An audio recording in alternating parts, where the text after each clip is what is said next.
Welcome back to the reviews where the dead rise again. It's our final Halloween movie review, the end of this year's theme, zombies.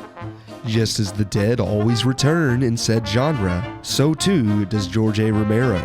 A while back we reviewed his masterpiece, Night of the Living Dead, which released in 1968.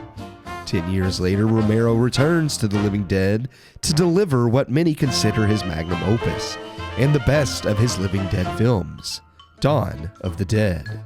After the United States is overran by the Living Dead, we are introduced to select survivors, both civilian in Stephen and Fran, played by David Emge and Galen Ross, and non-civilian in police officers Roger and Peter, played by Scott Reiniger and Ken Foree.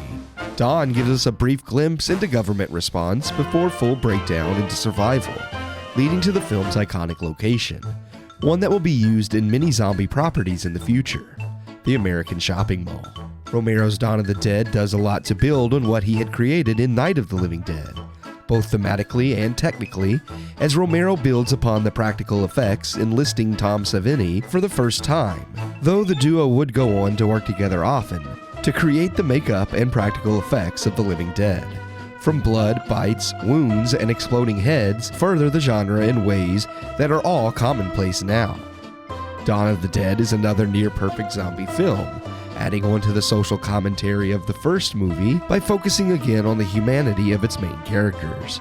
Many again do call Dawn of the Dead Romero's best work, and it is hard to argue, though for me, Night of the Living Dead will always come out on top, as Dawn furthers and evolves Romero's Living Dead franchise, but still feels to me like the next evolutionary step from Night, not a revolutionary one.